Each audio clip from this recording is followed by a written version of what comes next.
अब आवाज नहीं, चुपचाप सुनो।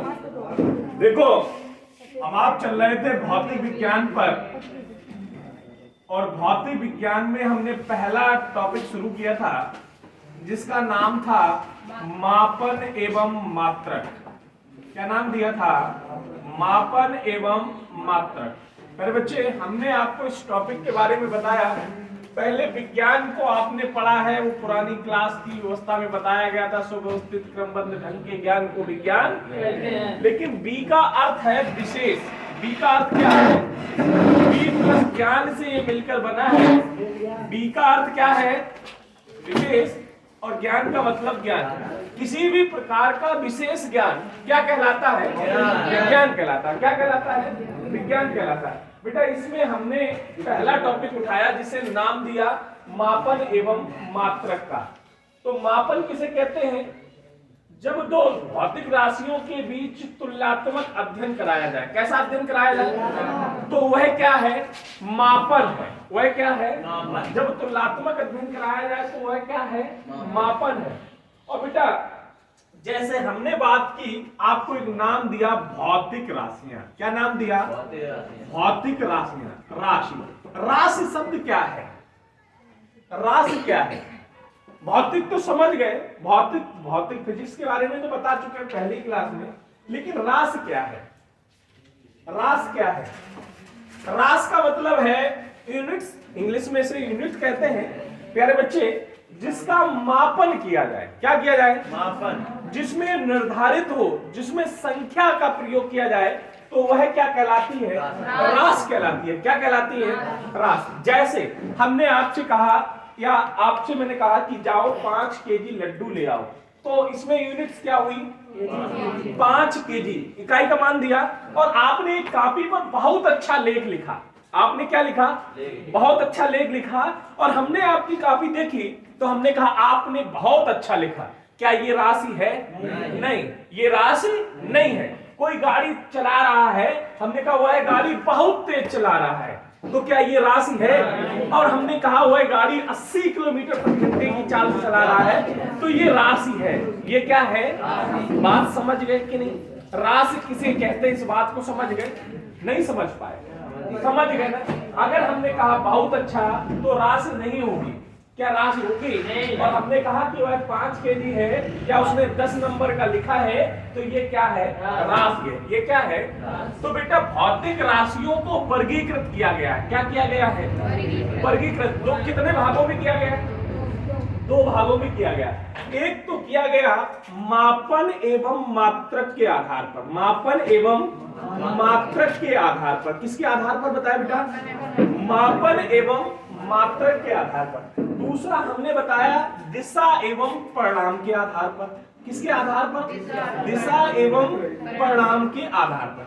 दिशा एवं परिणाम के आधार पर 2 प्रकार की होती हैं। आपने नाम सुना होगा, स्केलर क्वांटिटी और वेक्टर क्वांटिटी। आपने नाम सुना है कि नहीं?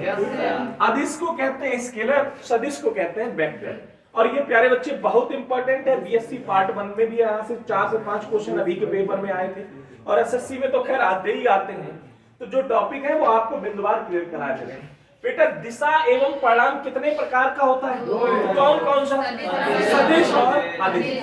अब हमने बात की सर मापन और मात्रक के आधार पर, मापन एवं मात्रक के आधार पर कितने प्रकार से बांटा गया है। तो मापन एवं मात्रक के आधार पर 3 प्रकार से बांटा गया है। कितने प्रकार से बांटा गया? नंबर 1 मूल मात्रक। नंबर 1 या मात्रक लिखकर मूल राशियां। नंबर 1। दूसरी होंगी व्युत्पन्न मात्रक या व्युत्पन्न राशियां। दूसरी क्या होंगी बेटा? व्युत्पन्न राशियां। क्या होंगी बेटा? और तीसरी होंगी पूरक राशियां। तीसरी क्या होंगी? अब प्यारे बच्चे, बहुत समझने की बात यहाँ पर है, ध्यान से समझना। मूल मात्र राशियां क्या है, व्युत्पन्न राशियां क्या है, पूरक राशियां क्या है, सदिश क्या है और अदिश क्या है। बहुत ध्यान से समझना प्यारे बच्चे। हमने आपको पहली क्लास में ये बता दिया था कि मूल राशियां कितनी होती हैं? 7। बोल, इसका मतलब घर पढ़े नहीं हो भाई, पीछे तक पढ़े हो कि नहीं। मूल राशियां कितनी होती हैं, तो उनके मूल मात्रक भी कितने होंगे।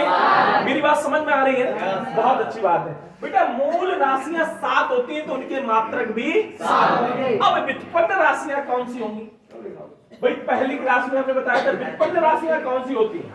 व्युत्पन्न राशियां जैसे क्षेत्रफल, क्षेत्रफल की राशि क्या बनेगी, वर्ग स्क्वायर मीटर स्क्वायर में होगी। वो मीटर स्क्वायर भी हो सकती है, सेंटीमीटर स्क्वायर भी हो सकती है। Good morning. इसके बाद प्यारे बच्चे मिलेगा त्वरण, क्या मिलेगी, वेग, त्वरण या वेग। अर्थात वे भौतिक राशियां, क्या कहा मैंने, वे भौतिक राशियां जो मूल राशियों के संयोग से बनती हैं। क्या कहा बेटा मैंने, वे भौतिक राशियां जो मूल राशियों के संयोग से बनती हैं, उन्हें क्या कहते हैं, व्युत्पन्न राशियां कहते हैं। बात आई पूरक राशियों की, किसकी आई बेटा, पूरक राशियां 2 होती हैं। कितनी होती हैं, 2। एक को हम पूरक राशि में कहते हैं बेटा घनकोण, और दूसरे को कहते हैं समतल कोण। कितनी बताई, समतल कोण और घनकोण। घनकोण को ही कहते हैं ठोस कोण। क्या कहते हैं बेटा, ठोस कोण। कौन कौन सी 2 राशियां बताई, फिर से बोलो,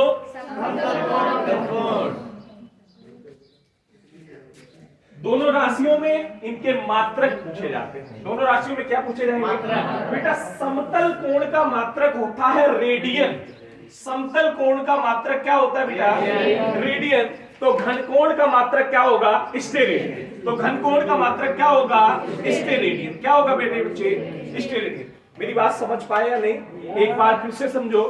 मूल रूप से मापन एवं मात्रा के अंतर्गत कैसी राशियां आती हैं, भौतिक राशियां आती हैं। भौतिक राशियों का वर्गीकरण कितने प्रकार से किया गया, 2 प्रकार से। नंबर 1 मापन एवं मात्रा के आधार पर, नंबर 2 दिशा एवं परिणाम के आधार पर। मापन एवं मात्रा के आधार पर कितनी होती है, नंबर 1 मूल राशियां, नंबर 2 व्युत्पन्न राशियां, नंबर 3 पूरक राशियां। और बेटा दिशा एवं परिणाम के आधार पर 2, नंबर 1 सदिश और नंबर 2 अदिश। अब प्यारे बच्चे सुनना, लिख लेना बाद में। अब हम आपको बात बताएं कि सदिश क्या है और अदिश क्या है, स्केलर क्वांटिटी क्या है और वेक्टर क्वांटिटी क्या है। बहुत ध्यान से सुनना प्यारे बच्चे। अदिश माने जिसमें दिशा, और सदिश दोनों बातें समझ गए। पहले देखो अदिश, आ माने बिना है और सा माने सही। तो बेटा अदिश और सदिश के बारे में सुनना। अदिश मतलब, थोड़ा और पास लिख ले, अदिश और सदिश। पहले बच्चे अदिश का मतलब जिसमें दिशा ना हो, और सदिश का मतलब बेटा जिसमें दिशा हो। प्यारे बच्चे, तो इसमें जब जिसमें दिशा नहीं है तो क्या होगा, क्या होगा बेटा, परिमाण होगा। क्या होगा, परिमाण। अर्थात वे भौतिक राशियां जिनके लिए दिशा की आवश्यकता, किसकी आवश्यकता हो, तो वो कैसी होती है, और जिनमें दिशा के साथ साथ परिमाण की आवश्यकता हो वो कैसी होती है, सदिश होती है। मेरी बात समझ गए, एक बार मुझे बोलो सदिश कौन सी होंगी, और बेटा अदिश कौन सी होंगी, वो कैसी होंगी। मेरी दोनों बातें समझ गए। अब हम कुछ ऐसी राशियों के उदाहरण आपको बोले दे रहे हैं जो परीक्षा ने बहुत बार पूछे हैं, एसएससी के पेपर में या अन्य कंपटीशन एग्जाम में बहुत बार पूछे गए। अदिश राशियां कौन कौन सी होंगी, जैसे सुनना, जिसको लिखना लिखते रहना। अदिश राशियां जैसे लंबाई, एक लाइन में सुनो बहुत सरल तरह, सभी मूल राशियां अदिश होती हैं।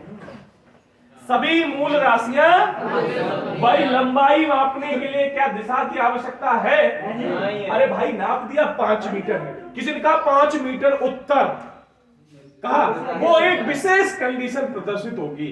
वो कैसी कंडीशन होगी, कोई ये नहीं नापेगा। मैं बात समझ गए। तो पहली बात तो यही है कि सभी प्रकार की मूल राशियां कैसी होती हैं, अदिश होती हैं। सभी मूल राशियां कैसी होंगी, और मूल राशियों की संख्या, मूल राशियों की संख्या बेटा कितनी होती है, तो मूल मात्रक कितने होंगे। मेरी बात समझ गए। तो बेटा सभी मूल राशियां कैसी होंगी, बेटा दूरी, दूरी कैसी है? दूरी कैसी है बेटा? और लिख लो चाल, आयतन, घनत्व। चाल, आयतन, घनत्व, कार्य, ऊर्जा, कार्य, ऊर्जा, शक्ति, दाब, आवर्ती, आवेश, विभव, जिसका जो छूट जाए कोई बात नहीं, बाद में विभव, विशिष्ट ऊष्मा और ऊष्मा। ये सभी कैसी राशियां हैं? ये सभी अदिश राशियां हैं। कैसी राशियां हैं? अब सदिश में लिखो, सदिश में लिखो प्यारे बच्चे। बल, विस्थापन, वेग, त्वरण, संवेग, आवेग, कोणीय वेग, वैद्युत क्षेत्र, चुंबकीय आघूर्ण, वैद्युत क्षेत्र की तीव्रता, चुंबकीय क्षेत्र की तीव्रता, ये सभी कैसी राशियां हैं? अदिश राशियां हैं, सदिश राशियां हैं। ये कैसी हैं? सदिश हैं। और अदिश हमने पहले ही दिखा दी, जिनमें आपको कौन कौन सा आया है प्यारे बच्चे? मूल राशियां, दूरी, चाल, आयतन, घनत्व, कार्य, ऊर्जा, शक्ति, ये सभी कैसी राशियां हैं? ये सब आपने पूरी तरह इस बात को समझ लिया प्यारे बच्चे। इन बातों के बाद आपकी राशियों में अब बात आती है मापन की पद्धति की। किसकी बात आती है बेटा? मापन की पद्धति। हमने कल ही बताया था कि मापन की पद्धतियां जो है मुख्य रूप से 3 होती हैं। नंबर 1 MKS, नंबर 2 CGS और नंबर 3 FPS। बेटा ये तीनों निर्भर करते हैं MLT पर। M मतलब द्रव्यमान, M मतलब L मतलब लंबाई और T मतलब समय। ये तीनों राशियां इन्हीं पर निर्भर करती हैं, द्रव्यमान, लंबाई और समय पर। देखो कैसे, M माने मीटर, M माने, K माने और S माने सेकेंड। माने लंबाई का मात्रक मीटर, द्रव्यमान का मात्रक किलोग्राम, समय का मात्रक सेकेंड। जिस पद्धति के अंतर्गत होता है उसे हम MKS पद्धति कहते हैं। उसे हम कौन सी पद्धति कहते हैं? MKS पद्धति। और बेटा UPSI 2016 में आया था, MKS पद्धति लिख के नहीं आया था। उसमें पूछा था वह कौन सी मापन की इकाई है जिसमें द्रव्यमान किलोग्राम में मापा जाता है, उस पद्धति को क्या कहते हैं? तो इसे कहते हैं मेट्रिक पद्धति। इसे क्या कहते हैं? मेट्रिक पद्धति कहते हैं। इसे कोई पूछना चाह रहा है? इसे मेट्रिक पद्धति कहते हैं। और मैट्रिक आप जानते हैं किसे कहते हैं? हाई स्कूल को कहते थे। ठीक है, तो MKS पद्धति को क्या कहते हैं? मैट्रिक पद्धति कहते हैं। ये बात पूछी जा चुकी है। बेटा दूसरी जो पद्धति है जिसे CGS कहते हैं, तो इस पद्धति का नाम है डेसिमल पद्धति। डेसिमल पद्धति क्या नाम बताया? और डेसिमल पद्धति अगर नहीं मिलता है तो इसका दूसरा नाम मिलता है गॉसियन पद्धति। इसका दूसरा नाम क्या मिलता है?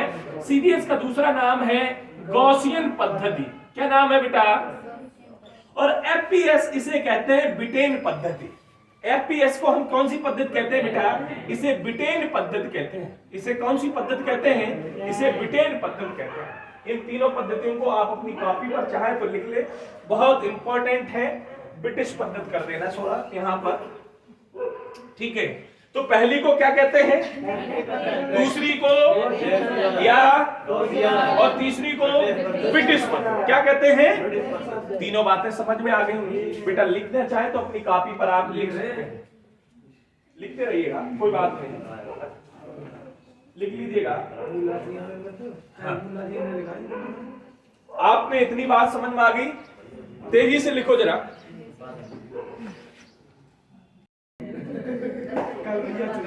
अब आगे सुनो, चुपचाप बैठो भाई। नहीं, अब आगे बात कर रहे हैं कि जो मात्रक आपने अभी 3 एबिलिटी पढ़ी, एक पढ़ी है लंबाई। क्या पढ़ी बेटा? एक आपने सुना द्रव्यमान। क्या सुना बेटा? और एक आपने सुना समय। ये तीन प्रयोगात्मक मापन के गुण सुने। अब हम इनकी शेष चर्चा करेंगे अगली क्लास में। बात समझ गए? आप लोग बहुत कुछ